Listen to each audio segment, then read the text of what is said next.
A while ago, I was able to do something that I've never been able to do in my life. I was able to get on the edge of a very high cliff, similar to this guy behind me. I mean, there he is sitting over there. I'm looking at him trying to figure out why would he do that. But yet I actually just did it.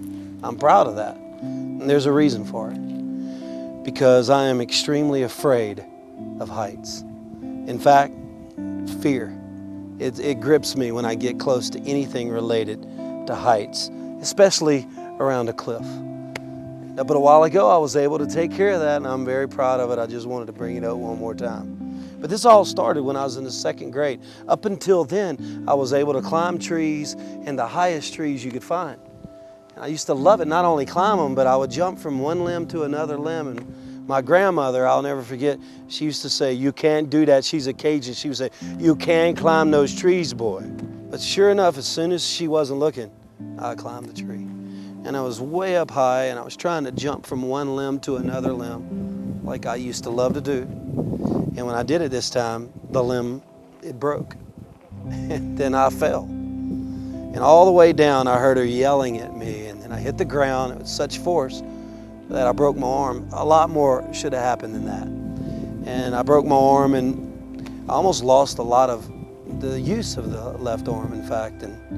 But ever since that day, I could not climb trees anymore. Just fear. Getting close to a cliff just frightens me. I was very proud of myself a few minutes ago when I was close to the edge. Some of the fears that we're talking about, you actually have to deal with them day in and day out. I usually only run into fears like this every now and then when I'm around the Grand Canyon and places like that. But some of you, the fear that you deal with, it lives right there in your home, or it's at your work, and it paralyzes you. I know what it's like to be afraid. You don't want to go any closer.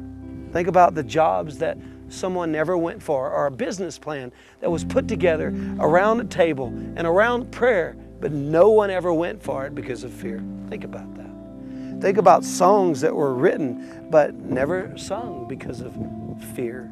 Think about the relationships that were never reconciled because of fear. You know, just one phone call away, and no one made the phone call because of fear. Fear paralyzes us, and it creates a huge space between where we are and where God wants us to be.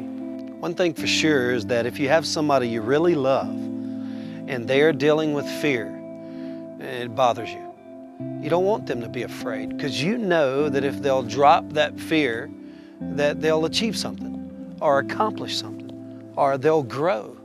I've done this with my kids many times. You know, they'll be afraid to jump off of a high diving board or to ride a roller coaster or whatever it might be. And so I'll encourage them to do it, maybe even make them do it. And then afterwards, they're thankful.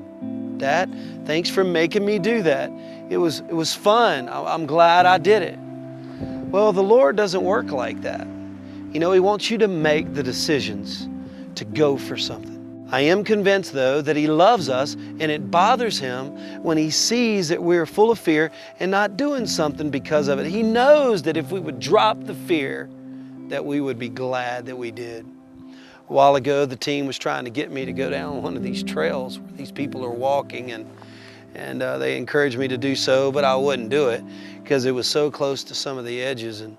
But for sure, if somebody that I loved was down there and they were hurting, I am totally confident that I would go down there to help them. Well, how does all that relate to you? And how does that relate to me in everyday life? Well, some people, they are hurting.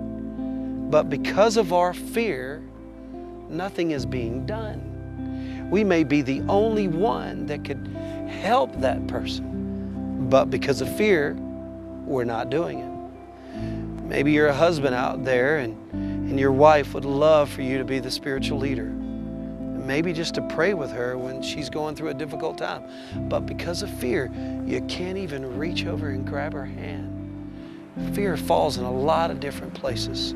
Remember, the space between where you are and where He is can be covered, no matter how big the fear is, no matter what it's doing to sabotage your success, no matter how paralyzed you might be.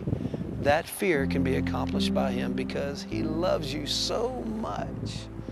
if you'll just resolve that He is the only one that can do it for you this weekend.